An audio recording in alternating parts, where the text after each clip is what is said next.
Hey guys, Infidel 1258 here. Today, I want to talk to you about Rebellion and how we're going to see it in 2023. This was a recent comment from the town hall, and I was surprised by this. I don't know if you were surprised, but I think we were all thinking Rebellion is a long way off. We were thinking Rebellion is a 2024. Who knows, maybe a 2025, depending on a million other things, because we're hearing about mini sets. We're talking about land 1.5, then 1.6, and eventually 2.0. There's a lot to do between here and what I thought would be launch of Rebellion, but it looks like not. There's going to be a clip we're going to listen to, and I want to talk more about why this is a really good thing. Let's get into it. Before we do, though, my name is Dwayne Cunningham. I go by Infidel1258. On the channel, we cover Splinterlands every day, but we also talk about NFT blockchain-based video games in general. If that sounds interesting, stick around, stay tuned, like, and subscribe. Okay, I pulled up the town hall. This is from 2 days ago, which is August 28th, 2023. And in this question, you can see right on the screen there, Mav Access is one of the commenters. And this is Rebellion. Oh no, I see. The comment is about Mav Access. So he's going to mention Rebellion, and you're going to see what aggro does with that comment. But you know, he makes it very clear we're talking 2023 for this new expansion. And that's a massive thing because it is August, September, October, November, December. We got 4 months. We also have been told about a mini set that's supposed to be in here somewhere. What's happening with that? And what will that mean for, sudden and surprising supply of cards to the marketplace? Land 1.5 is launching. Is that going to counteract? Let's talk about it. But first, Aggro's got to say what he has to say. He's going to pose the question and respond to it. Mav Access. Rebellion will not be launched in the near future. Have you considered other ways to get Mav Access? I have not really. I might be open to something, but it's been that way for a couple of years, and like Rebellion might be closer than you think. I'm not gonna put too much into that, but I think we're gonna get Rebellion out this year, so Mavs might have to wait a little bit, but it's not infinite. Tournaments. Is there a reason Rebellion's going to be out this year? I don't know about you, but when I watch that and then rewatch it, I'm looking at Investigator, Weirdbeard, and Nate and seeing like what their faces are doing. They all look so chill and cool with that, like as if the team knows like this is ready to go. I think Rebellion's truly been ready to go for a long while, actually. Like from a card perspective. And now I think there's always fine tuning with the abilities and the stats. I think Matt has a hand in that, and the team has a hand in that. So, I've no doubt if they wanted to launch it in the next 4 weeks, 6 weeks, there'd be a fine tuning and a lot of work that would go into it. But I'm saying we've known about Rebellion ever since Splinterfest, which was October of 2022. So we're talking a full year ago. And I think, is that when it was, or was it? Yeah, it was 2022.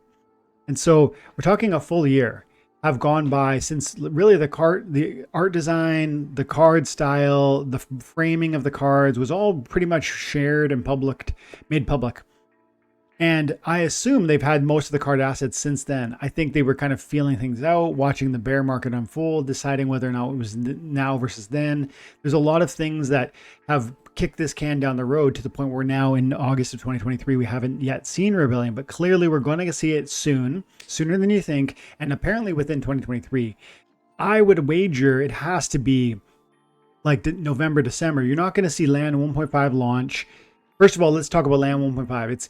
It sounds like I think we're talking 2 weeks more delay. My guess is, and this is just a guess, but we're talking Land 1.5 being put on the Mavs testnet with Mav Access in middle of September. And then I bet you have that there for a week. So we're talking end of September, we would have it released properly. That's my expectation. I might be wrong about that. We'll have a separate video talking about the delay on land launch and the 4 key things that they talked about in the town hall, but stick around for that one. But my point in bringing that up is because, we've only got 4 months left in 2023, but we just said essentially September is going to be burnt launching and making sure, testing and then launching Land 1.5. And then we know 1.6 is supposed to come out, and there's going to be, I think that 1.6 is when we're aiming at having a really big change, which is the surfing of the land.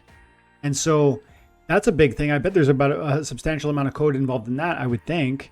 And then there's other things too, like we got tower defense in the background, GLG in the background. I feel like I'm forgetting other things. Those are big things though in and of themselves. And the team has said they don't want them to overlap or steal thunder from the Splinterlands major releases. So I think, and even the Chibi Dino stuff. So there's lots of things in the background that are still bubbling that need to come forward. Weirdbeard's talked very clearly about draft tournaments, about new player experience and broadening what the game. So there's a ton of things to do between here and I would think the end of the year. How is it possible that we're going to launch a massive new addition to this game, changing the meta, the game style, the feel, because Untamed will move from modern, out of modern into wild only.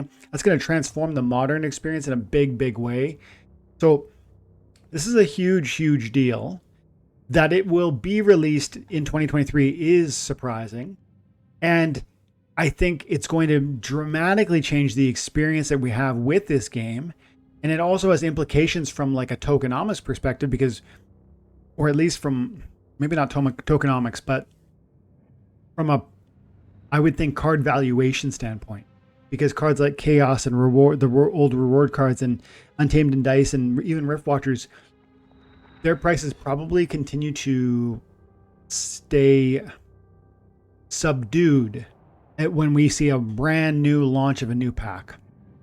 You see what I mean? Like, you're going to lose some luster and some attractiveness and some intrigue over Rift Watcher packs if there's a brand new set that nobody has any of them, and those cards could really distinguish you from your opponents, right? Those new Rebellion cards are going to separate you from your opponents because others won't even have any of them, let alone some of them, if you come in hard early. So there's always a lot of luster and a lot of excitement around a new edition.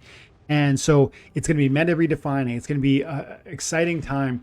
It's surprising it's happening so soon. There's a million things that have to happen between here and there, and then probably, presumably at the same time. I'm thinking it'll happen in November or December, like squeezed into 2023. If he ends up not being kind of mistaken, maybe we end up going January or February. That would be more expected to me.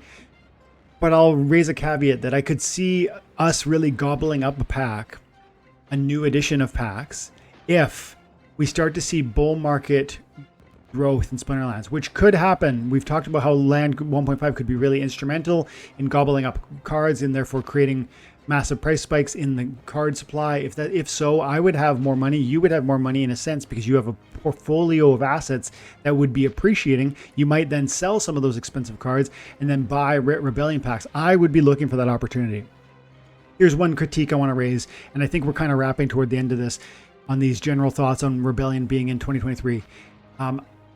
One, I don't know if it's a criticism, one challenge that I want to raise, and I know some of you are going to raise, will be the idea that Rebellion now, almost out of the blue in some sense, would be frustrating to a certain audience of ours who will complain that they want time to prepare. It's not reasonable to just drop another pack on us. It's a bear market. You can't expect us to have money and dry powder for this.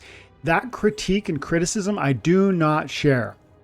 But I know there's a contingent of people out there that are going to voice that criticism if this launches anytime soon. Like, forget about 2023. Even in early 2024, those critiques will be there unless we have a bull market. And so I say to those people, and if you're one of those voices, I would just say to you right now, you don't have to have everything in Splinterlands, and the truth is you never will. I know that doesn't sit well with some of you. Some of you are gamers who want to be the best at this game. You want to be the top of the league. Some of you are collectors who love having every asset, and you really hope and want to find a way to have every asset at the maximum level you require. But the truth is, that's not sustainable in a game like this. And truly, that's not even required to enjoy or maximize returns within a game like this. And so we have to be realistic. And lastly, on realism, we want to look and understand about the fact that this team has had no income for like all of the entire year. Zariel didn't launch well. There's no money in the coffers.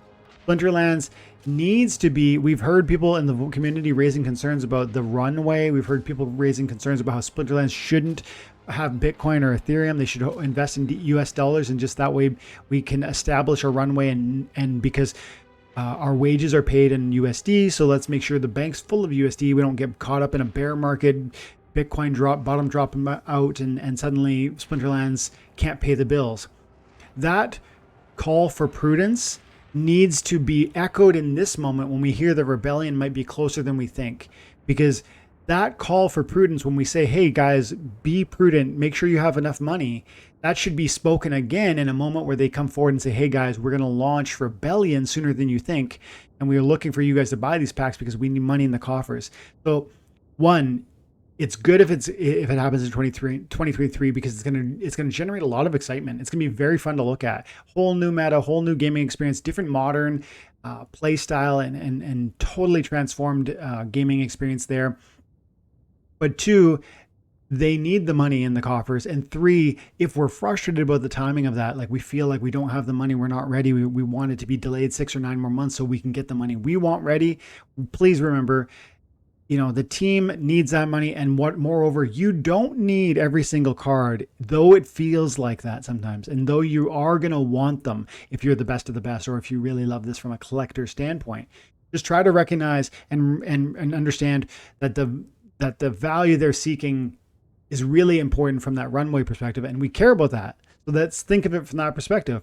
And what's more, land 1.5 might surprise us all with respect to what it does to our economy, how it drives card prices higher. And if so, I bet many of you, and myself included, will find new dollars out of those price appreciations that come to maybe SPS, maybe your DEC bag, maybe your plots of land, maybe your card collection ends up going up in 10, 20, 30, 40% in value. And that starts to create new liquidity for you with which to buy these rebellion packs. It's going to be exciting. I'm excited to see it. I can't believe it's happening in 2023, but I think it's good news for the joy of the game, and it's important for the team's money supply.